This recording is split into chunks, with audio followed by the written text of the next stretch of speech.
sometimes feels like the biggest mistake that I ever made, but then at the same time, it's like the biggest ball of lessons that I had. It was pretty hard to hit. When I look back at that, I think I regret the most is just the amount of time that I let myself drag on the bottom. They always say like rock bottom is like the worst thing. That's not the worst thing. Letting yourself stay there on rock bottom and just sit in your own misery is the worst thing. All right, so today with the Wrap Shop Talk, we got Brad Rapone here with Trade Wraps, and Brad's a good friend of mine, and he decided to hop in here, and we're gonna deep dive some pretty cool stuff today. So, welcome to the podcast, Brad.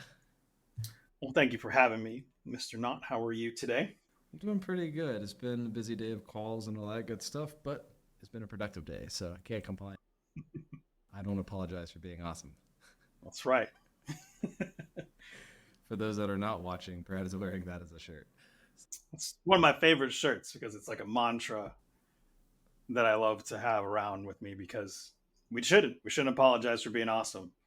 There's so many people out there that will be like, "Oh, it must be nice," or all that kind of stuff. It's like, yeah, fuck it.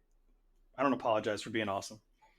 Absolutely. And if you don't know Brad, Brad is a ball of energy, specifically positive energy. He gets competitive, and then he gets very competitive. So don't let him fool you. I wanted to hop into, how long have you been running a wrap slash shop or been in business rather? And let's like kind of go into the history of that a little bit. Mm.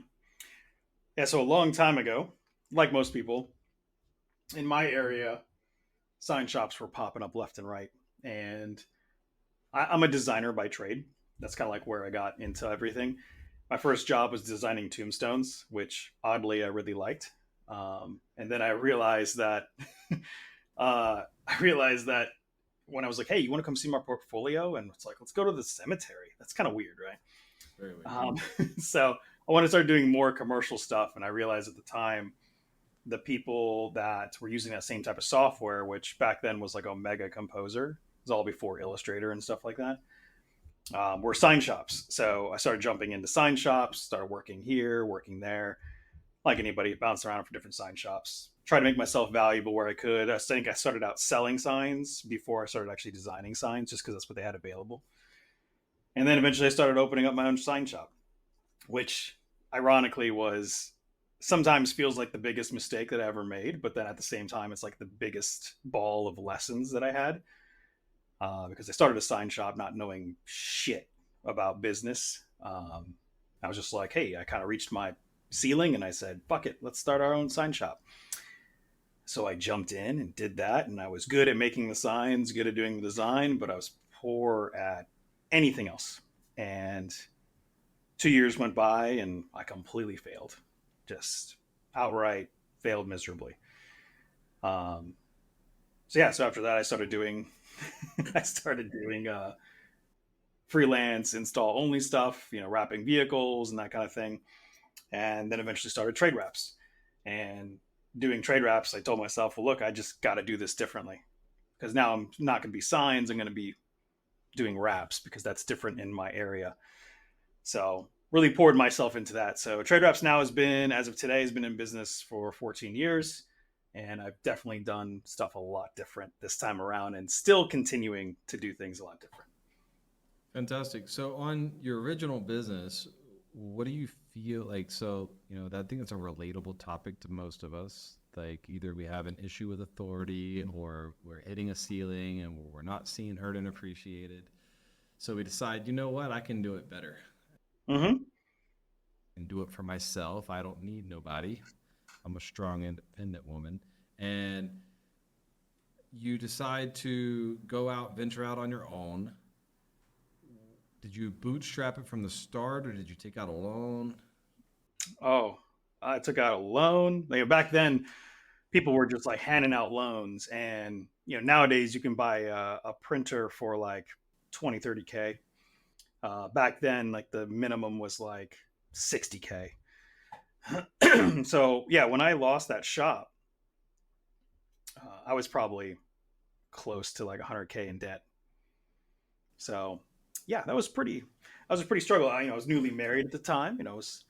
I got married young, so I was 21. So I was newly married at the time. So that was a pretty big strain on our new marriage of going out and about, leaving the nest, getting married, starting a business, and then failing. So Yeah. it was pretty hard to hit. And when I look back at that, the thing I regret the most is just the amount of time that I let myself drag on the bottom. You know, they always say like rock bottom is like the worst thing. That's not the worst thing. Letting yourself stay there on rock bottom and just sit in your own misery is the worst thing. And I stayed there far too long because I was always so confident. I did a lot of martial arts in my background. You know, I went to Korea, trained with the Korean Olympic team for Taekwondo. So I was always very confident. If I said I was going to do something or put my mind to it or I could visualize it, I could do it. And so that was a really big gut check at that time. Low to my ego. I haven't been there yet, but I've heard in, a lot of the networking groups that I'm in with other business owners and entrepreneurs, there's definitely a time of like grit, and there's also a time that you have to kill the baby. Yeah. Yeah. Because it's not that you necessarily failed, it's just it wasn't the right thing for you at that time potentially, or you obviously did it wrong and you need to learn, take your licks, and move to the next thing. But how long do you think you dragged it on for? Probably another 2 years. Really? Yeah. It was another 2 years of, I wake up in the morning, I check my email. Do I have an install job? Do I not? I'll go do it. I come home, you know, probably drink, sit there in my misery for all that time, where I could be doing something more productive, right? I could have been reaching out, could have been making those next moves sooner, could have been working on myself, figuring out what I did wrong. Instead, I just sat there and was just unproductive, right? And that's not it wasn't good. It wasn't good. Doesn't sound good. No, definitely isn't good. So if anybody has any feelings like that, I definitely wouldn't go there. And if you are there, then definitely pick yourself up and get the fuck out of there because you're not going to gain anything from that. The only thing you're going to gain is if you reflect on your mistakes and figure out, turn those failures into positive things by learning from them. Because going through it at the time, I didn't see them as lessons. I saw them as I failed. And now when I look back at that, as much pain as I put myself and more importantly, my wife through, um, I wouldn't change it. Right. Wouldn't change it because obviously it made me who I am and I learned tons from it. And it's also one of my driving motives to keep continuing to push forward. Like if things start getting rough, it's like, I'm not going back to that. It's not happening. I got you. Well, I mean, they often say like failure problems are basically clues of the things that you need to solve right now. Mm-hmm. What were some of the things like leading up to trade wraps and how that became to be and where you're at now? What were some of the things that very specifically, if you were to go, Hmm. what were some of those things that you were missing that you had to solve for? Because I'm sure it's pretty relatable for a lot of people. Well, yeah. And so when I failed that sign shop, obviously I realized that I just failed at so much, right? I didn't know my books. I didn't know how accounting worked. I didn't know how paying taxes worked. I didn't know how to hire the right people, didn't know how to fire the right people. I didn't know how to manage all that stuff. I didn't know any of the business side of anything. I was just talent.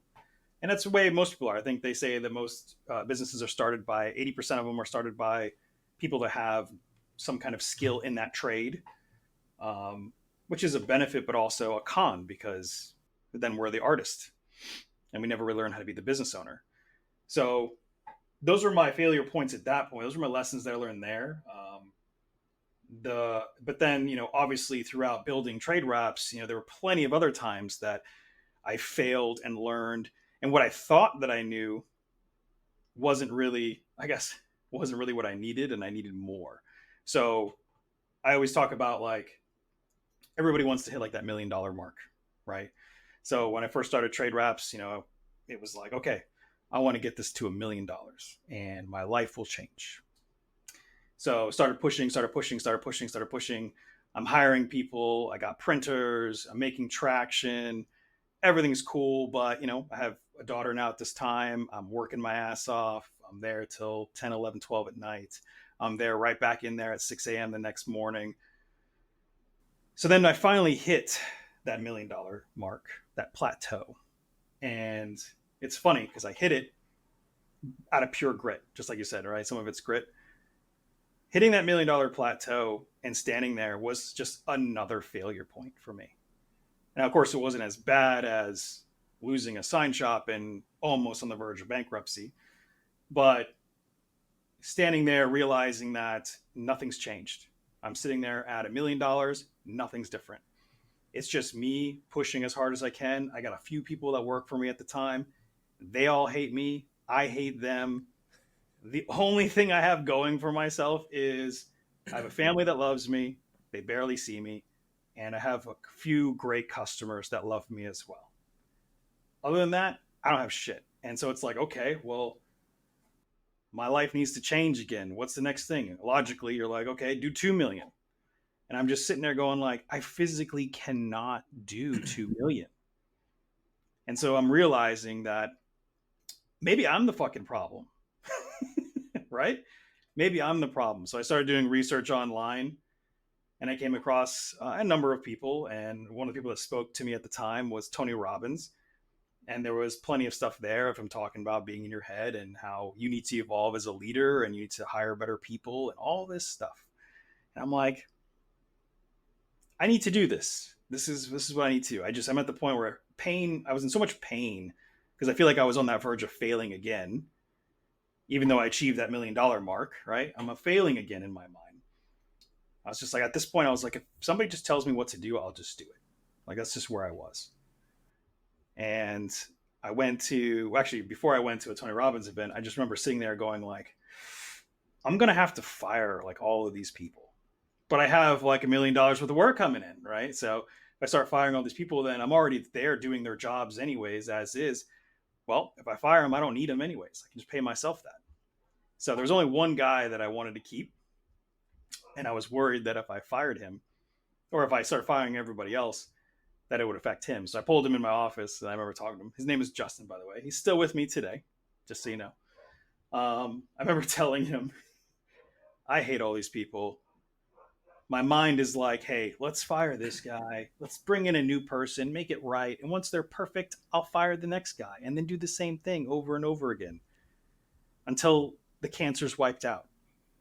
And then I realized that, well, what's probably will happen, Brad, is that the cancer will affect the good people even if you hire somebody good. So we call it the Purge of 2016. I sat down and I said to Justin, look, I want to get rid of these people. You're the only guy I want to keep. It's going to be a hard fucking road.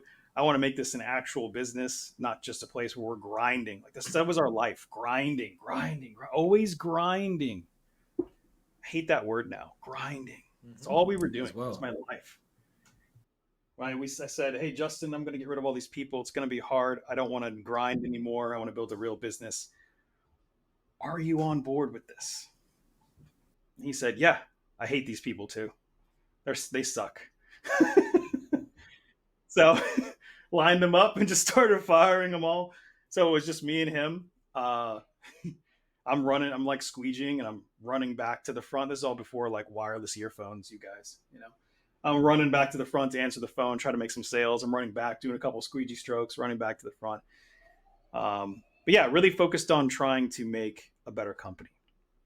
And so I started seeing help, started going to Tony Robbins events, started learning. I went to Business Mastery, learned a lot about real leadership, hiring, firing, just always the next thing. And so that I had those two major failure points in my life was losing my sign shop and hitting $1 million as a vehicle wrap company and realizing that that ain't shit.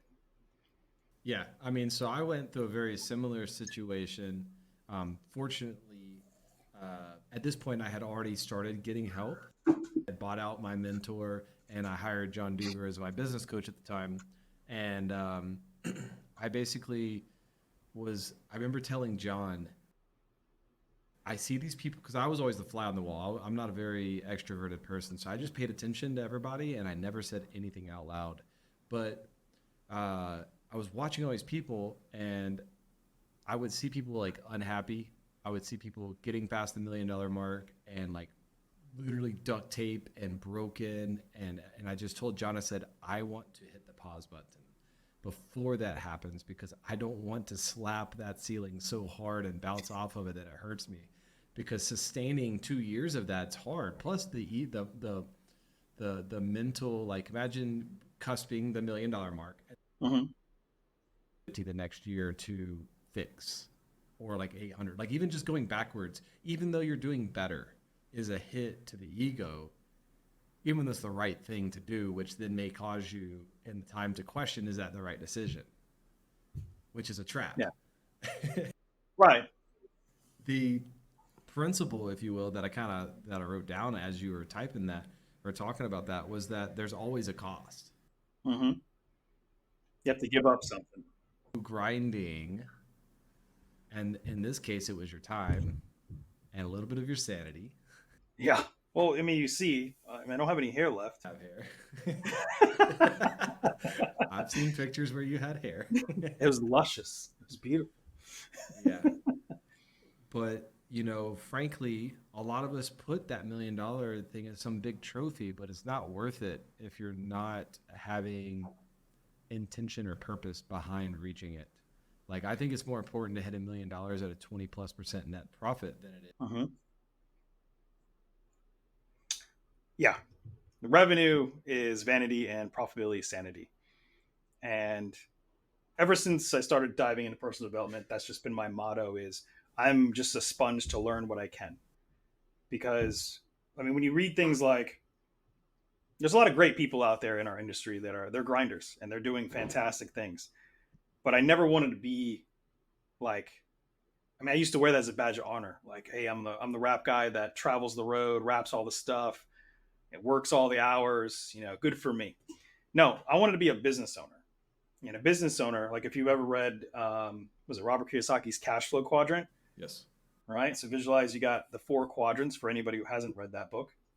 And the first one, top left corner, is your employee, which swaps their time for money. Underneath that is your self employed, which also swaps their time for money.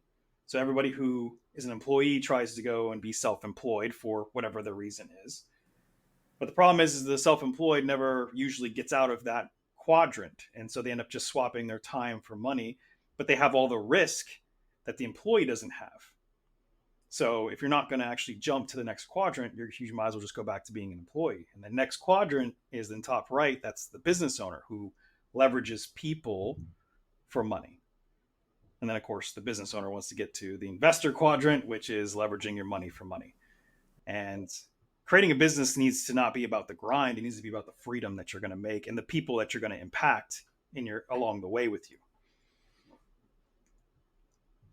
Yeah. So what's interesting too is we'll go back a step.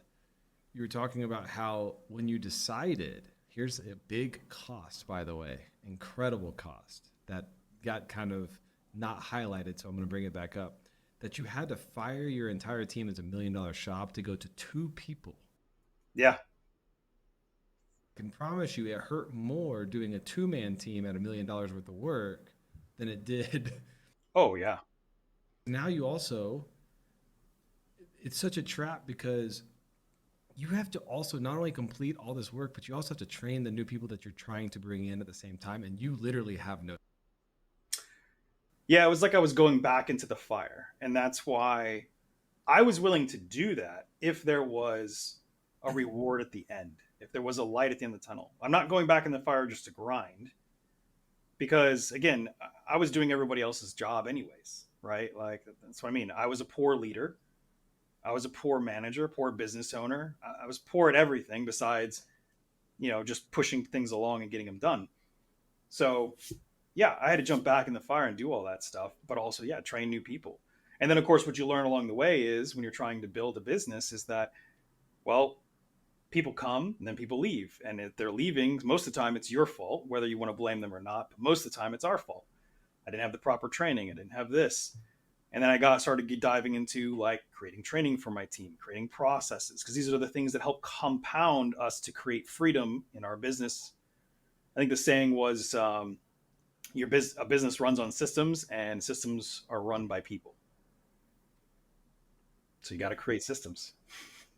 They got to get some good people Absolutely. to do them. So, and a good point on the people, though, even if you liked, I want to flip it Mm-hmm. on your team, there was a cancer, all this stuff. It was just, they were bodies basically in a way, because you hired incorrectly, etc. Mm-hmm.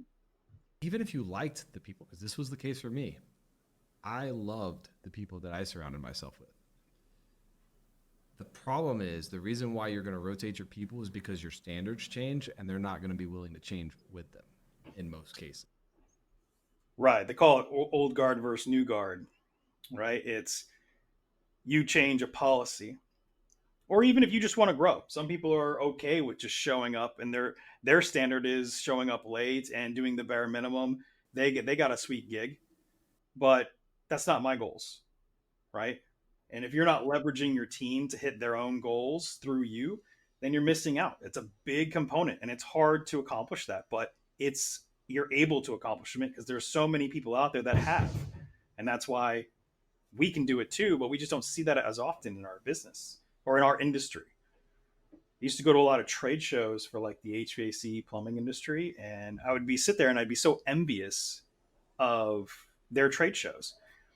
We go to a trade show for us, and it's like, hey, let's have a rap competition about who can rap this and that and this and that. And it's just glorifying the installer, which is cool. There's a time and place for that.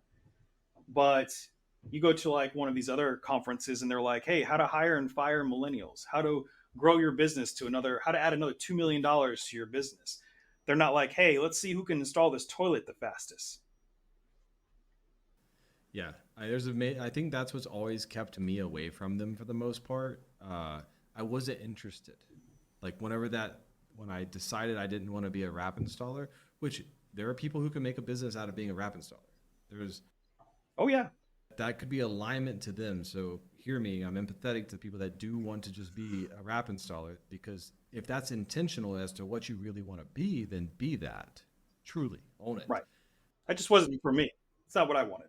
If you want true freedom though in your business, then you have to really plan and create and architect that environment in order for that to happen to where, and that's the difference, but you choose to be. You don't have to be. Right. And that's a huge difference. So you started building out systems and processes. I feel like a lot of people are stuck on this step. Yeah. Let's dive into, like, what was your, so you're at $1 million, you reset button again. You're basically business 3.0 at this point. What were your steps initially, to really start getting into the systems and processes thing? Well, I remember a long time ago during my struggling phase, somebody told me, like, hey, you should make a training manual on how to do this job right here. And I was just like, no, no, no, you don't understand. We're a rap shop. We're different. We're artists. There's so many variables to this, and that. And they would laugh at me and walk away, right? These are guys that knew that I was just being stupid, because at the end of the day, business is business. And I was one of those people that just didn't believe that. I thought we were unique. I thought our industry was very unique, and that business just couldn't be that easy. It's just not that thing. And turns out that I was wrong. And business is business. We just need to take those things that we are calling variables and make them so they're not variables, and really structure them. So I had this notion of, they always said. So I remember a guy telling me one time that there's four P's, right? It's promote, it's profit, process, and people. And those are the order that you should grow your business. Promote meaning like you should have, there should be a need for whatever you're doing, which is what we have. We know there's a need for what we do. Profit, we should really focus on our profitability before we do anything more, because if we're not profitable now, you're not going to be profitable when you scale. Process, we need to create systems, processes, training, right? Because if we don't have those things in place and we hire the people, we're ultimately setting them up for failure. And honestly, I just got tired of training the same position over and over again. I got tired of I would hire what I feel like is the right person. I'd spend all this time with them, pour into them, and then as soon as I feel like they're okay, something happens and they don't want to be involved anymore. They want to leave, do their own thing, whatever. And now I have to start that process all over again. And then there was always the, oh, well, you never showed me that, or I never got this. And I got tired of all that. So creating training for me was another way of me being able to hold people accountable for their position because now there's a process, there's a trail for it. So my training has evolved over the years. I mean, I made like a paper training manual for every one of my positions, which was like awesome at the time. Um, and then it got to the point where I remember having a guy who I trained, and he's leaving because I'm letting him go because he made a lot of mistakes. And I was just like, look, man, I don't understand why you couldn't do this. And he just looked me right in the eyes and said, it's because you never trained me. And I was just like, what? That is a bull faced lie. But obviously, I have no proof for that. It's just his word against mine, right? And so it caused, although I was like, fuck that guy, whatever, whatever, right? I was still like, okay, there's something that I can do better, right? I could make this better. So I evolved it into doing like online training to where I can track whether they actually go through it or not. I can update it anytime I want, that type of stuff. So there's definitely been some evolutions to that, but you got to have that training. And ever since I've taken the time to actually create that training, it has vastly improved everything at Trade Wraps. Onboarding's quicker, holding people accountable to their goals is faster. Um, and it's never done. That's the thing is everybody's like, oh, well, it takes a lot of work. Yeah, it does. I mean, try doing $1 million worth of work on your own and still trying to create training and still trying to grow the business. You're going to have to do it. Like that's the part that we have to put in. I think I would get my kids to bed at 8 o'clock. And I think I wrote my first manual was a print train, like a print department manual, how to do your job. Right. And I get the kids to bed at 8 p.m. I go to bed at 10. So I would use from 8 p.m. to 10 p.m. I would just write as much as I could. And this is all before we had nowadays we have Chat GPT and shit. But I would just sit there and write as much as I could for those few hours, and I just would do that every day until finally it was done. It took about 3 or 4 months probably, and I had something. Now was it perfect? No, it's changed drastically since then, but it was something. And that's where we start. And that's the holy grail. I think I have a relic sitting here too. Let me see if I got one. Oh yeah, so I always gotta keep around. I'm gonna frame these things one day, right? This is my account manager one, right? For handling my Good front to end. see how thick a front end manual is. Yeah, If you can see it, it's like 3 inches thick. yeah, but it was just like step by step, screenshot by screenshot, how to do your freaking job, man. Like, Yeah. I so, actually overheard you one time. We were on a call a long time ago, and you basically asked the person asked you a question, and you said, "Did you refer to the training manual first?" You didn't even answer yeah, their question. yeah, and and that's an interesting thing you bring up because that's so true. Um, when I talk to people in our industry, and one of their complaints they have is like everybody comes to me for everything. Creating a training manual allows you to duplicate yourself. Having everybody come to you for the answer is not a way to grow a business, and they call that the professional firefighter. And they're coming to you because they're lazy. You've trained them to come to you and get your validation for an answer. So when I say that, sometimes it comes off as dickish, but I always have to train my employees that, like, look, that's why I created the training, is so that I can say it once, because anything worth saying is worth recording, right? So I said it once, I made training on it, and I should never have to train you on this, anyone else on this again, because there is a documented process for it. So before you come and ask me and distract me from what I'm doing, why don't you take it upon yourself to go check out that training first? Well, it's funny too. It's a really clever way if you think about it. We talked about problems or issues or clues. You'll find your holes in your training manual that way too. If that's your Mm-hmm. standard operating procedure for how you respond to a team member needing to answer. Of course. If you default to the SOP of did you refer to the training manual and is like, yeah, it wasn't there, then they get to tell you that you're wrong, and it's a boost for them. But also, you get to go do that tonight for homework Yeah. and knock that out.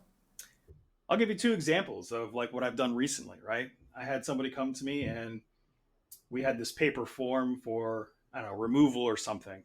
And this girl was like, what am I supposed to do with this? And I was like, check the training. Like, it's clearly there, right? I'm thorough. It's there. Trust me. She's like, I checked it. It's not there. I'm like, no, it's there. Trust me. And I start doing my own search. I'm like, fuck it. It's not there. Look at me. I'm an idiot. Okay. And I apologize. Okay. And she's like, okay, so what am I supposed to do with this? I'm like, well, give me like 10 minutes. I'm going to make a video on it and then I'll send it to you because I'm going to add it to my training and I won't have to train anybody else again on this. And then there was another time where Jason Kingston came by my shop one time and he was there looking at some of my stuff. We were hanging out, having a good time. And he asked me, he's like, hey, man, can you show me how to do pre-seaming? I'm like, yeah, I'll show you how to do pre-seaming. And then I realized that I don't have a video on how to do pre-seaming. So I told him the catch was I'll show him how to do pre-seaming, but he's going to have to hold the phone and I'm going to show you one time. I'll give you the video afterwards, but now I'll have it for my guys on how to do pre-seaming. That's how easy it is to get started. Just start recording what you're doing. Yeah, and especially like you said, there's so many tools now. Like you can use loom.com, which doesn't eat up any of your hard drive space, to record the video because it holds the video on the cloud side. But more importantly, Loom has a transcription tool that then if you talk while you're doing it, you can take the transcription, put it in ChatGPT and say, make this into a standard operating procedure, and then voila. Yeah. Yeah. It's not as like, and I think it's a skill, right? I remember being in a room full of great entrepreneurs, business owners, investors, and one of these guys asked me a question and he said, I was talking about like, how can I grow my business and this and that. And he just said like, what's the one thing in your business that you are like amazing at? And I was like, at that time, I was like, hey, I'm a really good vinyl wrap installer and I can do it relatively quickly compared to most people and still maintain quality. He's like, cool. How many people have you taught how to do that? And what was the impact? At that point in time, I was like, well, I taught one person and I guess it's good because he can do wraps. And he's like, cool, do it again. And then it was like, the next question was just like, how many other things do you feel like you can learn to then teach other people in your business? And it was just brought me to this realization that like really all I'm doing right now, my main role in my company is to just create more training. Is I'm just creating systems and processes. I'm figuring out like what's our next steps. Like, okay, let's make a process for that. And I'm consistently just creating training and processes for everybody or learning something new to then create a process for so that it's documented so we can continue to grow. That's awesome. I mean, are you really good at what you do if you can't multiply it? Right. Like It's how many very people have you interesting. taught to do what you can do? Yeah. So now that it's evolved, I mean, I would say the number one problem with, I mean, you kind of slightly hit on it already, but I would like to try to like open it up a little bit, is hiring. People are always like, Mm, I can't find good help. But really, is it that the good help doesn't want to work for you because you don't look like a professional business in the first place, right? yeah. Because you walk in day one, they're like, yeah, just go over there and like just go stick some stuff. Like that's how, I Yeah. mean, that's what I did. I literally was just like, yeah, here's a sticker, like go figure it out, and I'll catch you at the end of the day when I'm done working, and we might go over something, right? So how has that training manual and operations, because like I know a lot about your training manual obviously because I got a peek into it, the paper module at Trade Drafts a couple years ago. But the, certainly you have some kind of program, almost like a criteria at this. Yes. Yeah. And that's what you have to do is, well, first off, let's talk about the hiring part and then I'll talk to you more about the criteria of it and what we've gotten to at this point. Hiring people is a funny thing because I thought, okay, you do some interviews, You're like, all right, let's go. And training back then used to be like, okay, you're just going to follow me around for the next however many months, years, or whatever until you get it. Like, that's just kind of how it is, right? And if that's you right now, stop doing that. Like, it's not going to help you. You think it's going to help you, it's not. The best people want to actually do good for you. But we don't, training is the guardrails for them. It tells them like the direction they can go, and you can show them what they can achieve through your company and how they can do better for you and get their validation from that or their significance from that by achieving the things that you set out in place. And if you don't have that outlined, you're screwed. So right now, if you're hiring people and you're not doing like a three interview process that's very specific to what you're trying to hire for, then you're probably missing out on and you're hiring the wrong people. Now, when you bring them on, like now I have a very specific stage. Like for every position, we have like a 90-day program for every position.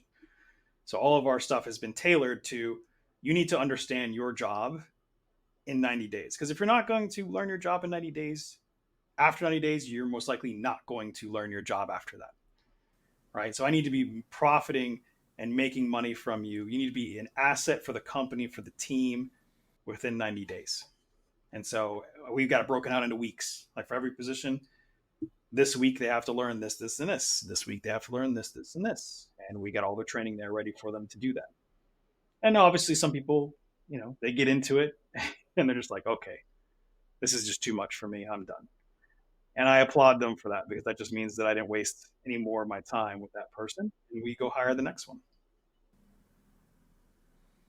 Awesome. Well, that's really good. Let's jump a topic because I know that you're pretty passionate about it, and that is sales. So I want to go into this because, like I said, Brad is incredibly unassuming. He's this ball of energy, of positivity, but when it comes to sales, he is competitive, easy competitive, and will smash your face in if you challenge him in the most gentle, polite way possible, but will smash your face in. But, um, you know, with sales, you're a huge advocate of hunting, and I want to say how much you're an advocate of hunting that you literally didn't even have a Facebook page for like a year or something like that. Like everybody's so worried about their Instagram and their Facebook or their marketing Yeah. job. You're doing multi seven figures at this point, highly profitable, and you are like, yeah, I don't know what a website or Facebook is. I mean, you do, obviously. I'm joking, but Right. it's not even your focus. Yeah, right. Yeah, Facebook is not my main focus at all. I've never been focused on posting stuff. I think just this year I've like hired somebody specifically to like do that now just because I'm trying to ramp up some things. But yeah, in the past, Okay, from what I've first, built, I've been really good about not interrupting you. His Facebook page has 106 likes. and they're Just to probably show mostly rap you, guys. that's it. 106 likes, multi seven figure shop. But the point that I would like to bring about that is that a lot of the problems that we think are problems are just noise of things that we're distracting ourselves Mhm. rather than going and actually doing something productive, which is meeting more people, making more friends. So go ahead. They always say like business is a contact sport, so get contacting, right? And we've talked about this many times, you and me together on these kind of subjects, but I've never been in a situation where I guess I have the luxury to just kind of wait for a call to come in for me to make a sale. Are those easier? Yeah, but that's an order taker, right? A salesperson is not an order taker. An order taker is somebody who waits for something to come to them and they take the order. They don't try to upsell them. They don't try to, they just like, okay, what do you want? You want to wrap? Cool, let's go.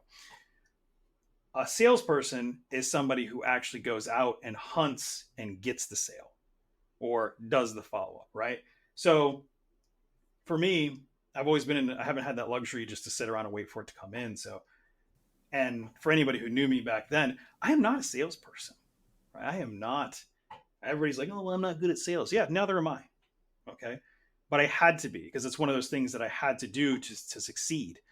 I had to go out there. I couldn't wait for stuff to come in. So I had to get on the phone and just start calling. And yeah, did I get shot down? Yeah, I did. But there, this is where, like, when I say like Brad the Great, right? This is kind of where that came in. Brad sucks as being a business owner. Brad sucks at being a leader. Brad sucks at being a salesperson. Brad sucks at cold calling. But my persona, Brad the Great, he's great at it. He loves it. He likes getting on the phone. He loves hearing that person pick up the phone and just trying to enlighten their day, get them to laugh, and then try to, hey, let's do a vehicle wrap together, right? Or even just meeting people. You got to get out there and meet people. You can't be bashful. Got to have conversations with them. So, yeah, on the sales side, yeah, you have to go out and go hunting. And if you're not doing it, that's fine. I encourage you not to do it, because I'm going to keep doing it. There's just going to be more for me out there. So take that as a warning then, right? Like, if you're not doing it, somebody else is. That's for sure. So while you're Absolutely. waiting for your food to drop on your plate, somebody else is out there getting it. Yep. I believe it's Eric Thomas. He always says it's not that you aren't good at it; it's just harder than you want it to be. Right. It's just new. That's really what it is, right? It's just new. It's exactly what it is. Because trust me, you get on the phones and you start talking to people and you keep pushing, yeah, guess what? You'll get better. Well, not just that, but it gives you, again, we're back to clues, problems. Every time that you get presented with a rebuttal and you can't be convicted because your product solves a problem, Uh-huh. you you should be very compassionate and empathetic with your customer that your product is going to make them money. Not you don't really believe in your product, right? So it's your job and duty to make sure that their vehicles are not blank or getting done by an inferior shop or whatever it may be, right? Like whatever your angle is for your business, you should be a convicted person because your product serves that need. Right. Are you like, what do you do? You're a vehicle wrap shop. You do either personal or commercial wraps. Cool. That's what you do. But so does everybody else. You're not the only one. And it's okay. Too many people are focused on what they sell and don't focus on the why. And that's what they have to focus on, is sell your why first. Sell like how it helps them. Like, sell the pain points. Sell what it's how it's going to benefit them. I mean, obviously without naming names, we all know that there are designers out there that sell their designs for vastly higher than other people. That's because they're not, how many other designers are there out there?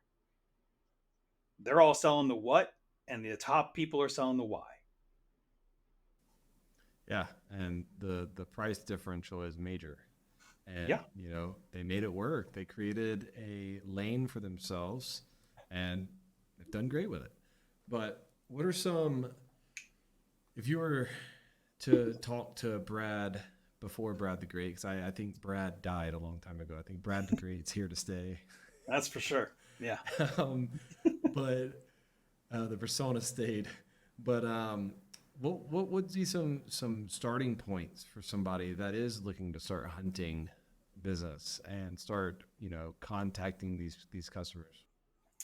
Well, my first thing that I would say is, like, right after hearing this, I would pick up that phone and make 30 calls today. Just do it. Just don't even hesitate. Don't waste your time. There's so many people that will be like, well, I need to make the perfect list. I need to do research on this company. Yeah, okay. You're just delaying. Just pick up the phone and start calling. And then call for this day, and then tomorrow go show up. And then call another day. But it's, you have to just get started. So I would definitely start cold calling. That's the thing. But I think when it comes to cold calling, the things that people leave out is they're just like, hey, I'm a rap guy. I do raps. Like, let's do raps together. Right? I want to do your raps. They completely bypass trying to make a relationship with people. So you need to make sure that you are making a relationship with someone. Like, when I call up, everybody tries to get a strategy everybody has is like, let me just get around that gatekeeper. Dude, the gatekeeper knows everything. Okay. If I get a certain demographic of a person on a phone, I know right away when I hear that voice, I already know that I'm going to have a great conversation. All right. And we just eat it up. Like, especially on a Monday morning, it's the perfect time to call people because people usually answer the phone in the morning and they're like, oh, it's Monday. Hey, what do you want? And that's usually when I'm bringing that energy. And I'm just like, hey, I even introduce myself as Brad the Great. Yes, I do. Because again, that gets a laugh. People are like, what? Brad the Great? And I'm like, yeah, because I'm going to be the coolest guy you're going to talk to today. Guarantee it. And I was like, how's your Monday going? And of course, they'll tell you something like, oh, Mondays suck, da da da. And I'm always like, you know what? I love Mondays because on Mondays, I do all my calls and I get to talk to amazing people like you. And so now it's just so cheesy that they're laughing, the walls are coming down, and they're ready to have a conversation. And this is where I use it as fact finding. I ask them, like, hey, I do vehicle wraps. Do you know how many vehicles you guys have in your fleet? Who would I talk to? That kind of stuff, right? I try to get all my information that I can out of this person. I don't bypass that person. I'm going to be their best friend because I'm going to call back again. I always tell people that, like, oh, you're going to hear from me again, especially if, Dan doesn't pick up the phone. Trust me, Cheryl, I'm going to be calling you back again. So we're going to get to know each other real well. It's awesome. Um, I think the strategy is awesome. I had never looked at it. I think we've done it, just haven't looked at it through that lens of like becoming friends with the gatekeeper because really they are the connector. They're the bridge, They know everything. right? They know when the owner or whoever's in charge is taking a break, if they're there, if they're not. They know how many vehicles. Sometimes they don't know. They just say, like, I love it when they say, like, oh, well, I don't know. We have a shitload. I'm like, cool. I love shitloads of vehicles. You know, you just got to roll with it. Absolutely. Um, so obviously that is the best case scenario, but how do you typically when they're just like completely defiant? They're just like, Oh, I am not budging because I'm sure you have fun with that too. well, yeah. And there's a couple scenarios for that, too. I mean, if someone's not budging, that's when I like to try things. Like, that's when you get the feeling that it's not going to go your way, that's when I just go, okay, we can either just be like, okay, we're done, or I can just try, right? And this is where I'll pull out whatever material I have in my head at the time and I'll just like try something. Like, and sometimes it's over the top and it doesn't land well at all. And okay, got the same outcome anyways. And then sometimes it lands and it takes me down an avenue and it saves it completely. So if I'm calling somebody and they're consistently just like, hey, leave me the fuck alone. Depending on that tone and everything, depends on how much I'm going to keep pressing that. But usually I keep things so light and whimsical. It's rare that I'm getting somebody that's really mad at me. Um, and so then I'll usually just tell them, like, cool, all right, well, look, I can't stop following up with you. I'm going to call you again because you get wraps done and I just know that I'm the solution for you. So I'm like a fungus. I'm going to grow on you. Eventually, you're going to use me because I'm here for the long haul. Those guys that you're using that maybe you're cheaper or whatever, you'll get upset at them eventually and you'll want to use me. But I'll tell you what, I'll give you a couple weeks, but I'll be calling you back. And I do. Yeah. I think it's a good opportunity to put, like you said, put the lab coat on. I think there is a huge distinction of what is it? Being curious is what it's called. It's called explore exploit. Uh-huh. You stick on that vertical and you do not move off of it. But what found the exploitation or thing that you can really dig into is the explorative phase where you just tried stuff, Yeah. right? Like I've definitely done my fair share of calls where I'm like, all right, I'm gonna try to grant card on this. Yeah. I have to go back and like listen to the game tape and like, okay, kind of came off a little dickish with that one. But then there's like another one where the tone's like perfect and it's fun, like you said, and you got like a smile on your face while you say it. And it's challenging and it kind of almost like if you say it with enough conviction, like there's conviction based selling is huge. Like they're like, man, this guy's just truly believes he's either crazy or like, maybe we ought to give him a try. And I'll often tell too a couple people we talked to him today, Raymond, um, young people especially have an advantage more so than they think they do. Oh, yeah. Like when I was young, I would use this line all the time. because everybody says kids these days don't work. Kids these days, whatever. Kids, find a guy that's been in business. Like ask him. Like if I ever got turned down, this is a good tip for anybody on a turn down, and especially if you're in person, ask the guy, how long have you been in business, or how long have you been an entrepreneur? Mm-hmm. I've been an entrepreneur for about 25 years. Fantastic. That means you started at my age, right? I'm Yeah. sure you think a lot of people you hire don't work. And I'm sitting here in your face telling you that I'm going to promise you that you're going to receive this and this and this. Is that really the type of person that you think that I am if I'm doing that in front of you? And like, it's an advantage because you're going to take him to nostalgia and say, I like this kid. Yeah. And you That's will have that customer for life. yeah, that's perfect. That is perfect. Yeah. So, But see, but so that's you can't getting on use it their anymore. level though, right? People buy from who they like, right? That's you getting on their level. Like you said, nostalgia. You're playing into his feelings or even to some pain points that they have. I mean, cold calling and getting through a gatekeeper is a different strategy, of course, than getting a hold of somebody. That's a whole separate scenario. And some people don't know that. Like, there's different strategies for reaching out, and there's different strategies for like doing your pitch, whether it's incoming or outgoing, right? Like it's you calling in or you have an appointment with somebody. And again, technology has changed so much. Like when I was doing a lot of this outbound stuff, I wasn't recording myself. Nowadays, we can record our conversations and we can audit what we're doing. We have easy ways to follow up with people, which is obviously another thing that people need to do. Like, did you know 48% of like salespeople don't follow up? Fortune's in the follow up, baby. I mean, the best customers that I have to even today that are still with me are ones that I fought for. They didn't say yes the first time that I called them. I consistently courted them, showed up, called them, showed up, called them, showed up, and eventually they became my customer because I showed them that I was there. Yeah, And it's people need to good. stop being so transactional too. Like they're trying to sell like you went into the feelings of like, hey, if I'm a younger person, like when did you start your business? Like now you're not getting transactional. You're selling what you're doing or the why of what you're doing, right? You're not selling the hey, I'm just trying to sell you a wrap and move on with my life. Yeah, that's exactly it. Well, I mean, we're about right at time, but um, what is one thing today that we did not hit that you wished we could have hit, and then what would you say would be um, a tip or a point in that direction, Hmm. if you will? Like, God, there's so much. When it comes to business, there's just so many avenues. I would just say, like, look, just make it your job to be passionately curious. You have to be. There's a book that's called Mindset. I would recommend that everybody read it. It's the basis of it is growth versus fixed mindset. Those are the two mindsets that we all have. And if you're like, no, I can't do this, or no, this is hard, like you're in a fixed mindset and you're not going to grow from that. The growth mindset is this is a lesson. This is new. I'm going to get better. I'm going to keep growing. If you have a growth mindset, you will do fantastic.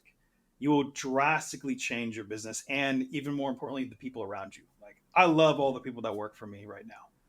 They're amazing. And I love all the future people that are going to work for me because we're creating some great things that are going to change their life and they work hard with me. Like I told you, I got Justin that still works for me now, still yeah, today. It's been like 14 years. that's crazy. Um, our next hire that stuck with us installer wise after that purge, Chris, he's still with me today. And the next one after him, Mike Kinsey, he's still with me today too. Like those are three guys right there that have really stuck with me all these years. And they've honestly, at some point in time, we should interview them honestly to see the change. Like they were with me during all that change part. Um, See how much we've grown. So just stay passionately curious, man. Just get out there, do some sales, continue to learn, continue to fail, continue to learn from it, continue to fail, and then learn some more. Awesome. Well, it was a pleasure having you on here, and look forward to talking to you more in the future. Beautiful. Talk to you there.